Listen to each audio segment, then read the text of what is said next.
नमस्कार साथियों मैं पंकज सिंह मेरे यूट्यूब चैनल जी के वाई पंकज सिंह में आप सभी का स्वागत करता हूं। साथियों, आज अपन बात करने वाले हैं मकान किराया भत्ता के बारे में। तो मकान किराया भत्ता है जो एचआरए का जो स्वीकृति है वो किस प्रकार से मिलता है और अपने को क्या ध्यान रखना चाहिए, डीडीओ होने के नाते आपको क्या ध्यान रखना चाहिए और एक कर्मचारी होने के नाते आपको क्या ध्यान है वो होना चाहिए। इसके बारे में अपने जो मकान किराया भत्ता नियम 1989 है वो क्या कहता है, जानते हैं आज की इस वीडियो में। सबसे पहले मकान किराया भत्ता के संबंध में अधिकांश कर्मचारी व अधिकारी ध्यान नहीं देते हैं कि मकान किराया भत्ता नियम 1989 के नियमानुसार नियुक्ति के बाद, मैंने देखो कि थोड़ा सा इसको हाईलाइट कर रखा मैंने, नियुक्ति के बाद प्रोबेशन समाप्ति से 1 माह के भीतर मकान किराया भत्ता स्वीकृति हेतु आवेदन है पत्र है वो डीडीओ के समक्ष है वो कर्मचारी को है वो प्रस्तुत है वो कर देना चाहिए। और इसी प्रकार क्या होगा, स्थानांतरण पर नए स्थान पर कार्य ग्रहण के 1 माह के भीतर आवेदन पर ये जो पत्र है ये प्रस्तुत है वो करना चाहिए। अगर अपना ट्रांसफ़र हो गया है या किसी एम्प्लॉय का ट्रांसफ़र हो गया है तो वो जिस डीडीओ के यहाँ जाके ज्वाइन करता है उस डीडीओ को वो 1 महीने के भीतर, ज्वाइन करने के 1 महीने के भीतर है जो मकान किराया भत्ता जो आवेदन पत्र है वो अभी मैं आपको बताऊंगा, तो वो है भर के है वो डीडीओ को है प्रस्तुत है वो कर देना चाहिए, ताकि है वो एचआरए स्वीकृति है वो जारी हो सके। अब किस प्रकार से करना रहेगा और मकान किराया भत्ता जो आवेदन पत्र अपन प्रस्तुत करते हैं उसको क्या ध्यान रखना चाहिए अपने को, मैं 2-3 बातें रहेंगी ये अपने आगे बात करते हैं। अब आगे देखिए, आवेदन पत्र में भुगतान किया जा रहा किराया भी दर्शाया जाता है और भुगतान किया जा रहा किराया वेतन पर देय प्रतिशत से अधिक है। इस लाइन का मतलब है जैसे एचआरए है वो अभी बेसिक के ऊपर 8% मिल रहा है तो बेसिक का 8% आप निकालेंगे। अगर इस लाइन का मतलब भुगतान किया जा रहा है जो किराया है वेतन पे जो आपको 8% मिल रहा है उससे अधिक है तो प्रतिशत के अनुसार देय होगा, और भुगतान किया जा रहा है किराया देय प्रतिशत से कम है, जैसे एचआरए 8% मिल रहा है और उससे आपका किराया है वो कम है तो भुगतान किया जा रहा किराया स्वीकृत है वो किया जाएगा। जो किराया आपको जो 8% से कम मिल रहा है वो सेंक्शन किया जाएगा, अधिक मिल रहा है तो वो सेंक्शन किया जाएगा। अपन है वो 8% से अधिक ही दिखाते हैं और उसी के आधार पर अपन डीडीओ साहिबान से हैं अपन 8% से अधिक की है वो सेंक्शन है वो अपन लेते आए हैं। अब आगे क्या बोल रहा है इसमें अपन देखते हैं। कम है तो भुगतान किया जा रहा किराया स्वीकृत है वो किया जाएगा। अधिकांश कर्मचारी व आहरण वितरण अधिकारी नियमों की जानकारी के अभाव में या तो आवेदन पत्र भरते या भरवाते नहीं हैं, यदि भरते भी हैं तो एक बार भरने के बाद भुगतान की जा रही राशि में वृद्धि होने पर संशोधित आवेदन पत्र है वो नहीं करते। इसका मतलब यह है कि आपने जैसे ज्वाइन कर लिया या आपका फिक्सेशन हो गया उससे के टाइम पे आपने एक बार एचआरए का जो आवेदन पत्र है वो भर के डीडीओ साहिबान को दे दिया, उसके बाद में जैसे ही एचआरए अभी 8% हो रहा है 8% से अगर जब कभी भी 10-12 जो भी आगे का प्रतिशत बढ़ेगा उस टाइम पे सभी कर्मचारियों को अपने डीडीओ साहिबान को है ये अलग से जो बढ़ा हुआ आपका जो है उसके अनुसार है आपको है वो डीडीओ साहिबान को है वो देना चाहिए। अभी और क्या कह रहे हैं इसके बारे में और पढ़ते हैं अपन। अब यदि भरते भी हैं तो एक बार भरने के बाद भुगतान की जाए राशि में वृद्धि होने पर संशोधित आवेदन पत्र प्रस्तुत नहीं करते, जिसके कारण भुगतान की जा रही राशि में अधिक राशि प्रतिशत दर के हिसाब से अधिक प्राप्त कर लेते हैं जो अंकेक्षण या ऑडिट के समय पकड़ आने पर वसूल की जाती है। ये पॉइंट है, बहुत ही काम का पॉइंट रहेगा। जब भी अगर आपने किसी भी ये एचआरए जब बढ़ा है बड़ी हुई संख्या दर से अगर आपने डीडीओ साहिबान को अपना आवेदन पत्र वो नहीं प्रस्तुत किया है तो जब भी 2-5 साल में जब भी ऑडिट होगा और आपका आवेदन पत्र है वो नहीं मिलेगा तो आपसे है वो वसूली है वो की जा सकती है। अब ये इस प्रकार से रहे, एक बार दोबारा देख लेना है आप।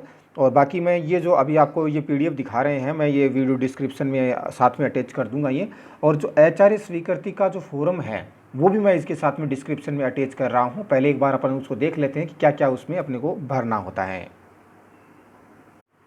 साथियों, अब अपन पहुँच गए हैं application form for claiming house rent allowance. जो आवेदन पत्र आपको दिखाई दे रहा है ये एचआरए हाउस रेंट अलाउंस को क्लेम करने के लिए अपने को दो भर के देना होता है। भर के किन किन को देना होता है ध्यान में रखें। पहला तो जो होगा, नियुक्ति के बाद प्रोबेशन समाप्ति के 1 माह के भीतर, प्रोबेशन कंप्लीट होने वाला है उससे 1 महीने पहले, या प्रोबेशन समाप्त होने वाला है या 1 माह के भीतर है, अपने को ये है मकान किराया भत्ता है स्वीकृति का आवेदन है वो डीडीओ साहिबान को अपने को प्रस्तुत है वो करना होता है। अगर आपका स्थायीकरण हो गया है, स्थायीकरण होने के बाद में जैसे ही स्थायीकरण के आदेश जारी होते हैं उस टाइम पे भी आप इसको भर के हैं वो दे सकते हैं। किस प्रकार का फॉर्म रहेगा, सैंक्शन किस प्रकार से निकाली जाएगी, वो फॉर्म भी मैं आपके साथ शेयर करूंगा।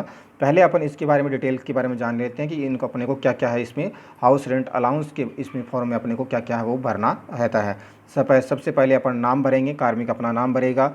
दूसरा है डेजिग्नेशन भरेगा, जैसे वरिष्ठ अध्यापक हैं, डिपार्टमेंट शिक्षा विभाग हो जाएगा। फिर पे, जो आपको बेसिक है जो मिल रहा है, जो आपको पेमेंट हो रहा है, जैसे 43,800 भर दिया मैंने यहाँ पे, ये आपको करना पड़ेगा। उसके बाद में name of landlord and complete address of rented house, जो आपने भूमि है वो किराए पे ले रखी है उसका नाम लिखना है और उसका कंप्लीट है वो एड्रेस आपको देना है इसमें। उसके बाद में नंबर 5 पॉइंट आएगा, detail of accommodation taken on rent. Rent पे जो किराए पर जो आपने जो चीज़ें ले रखी हैं, जैसे नंबर ऑफ रूम है, किचन है, और ये जो भी है लेट बाथ वगैरह हैं, ये वगैरह जो भी आपको है वो यहाँ आपको शो करना रहेगा। उसके बाद में आप हैं मंथली रेंट कितना पेड कर रहे हैं, मंथली रेंट है जो कितना पेड कर रहे हैं। अगर आपका अभी जैसे 8% मिल रहा है तो 43,800 का 8% के हिसाब से, उससे कम है पे कर रहे हैं या उससे अधिक पे कर रहे हैं, उससे अधिक ही पे करते हैं, क्योंकि कम पे करने पर कम है वो डीडी जो है सैंक्शन देगा तो वो अपने को 8% से कम मिलेगा। तो अपन है वो सामान्यतः 8% से ज़्यादा का ही है वो फॉर्म भर के देते हैं, रेंट में अपन है वो दर्शाते हैं यहाँ पे।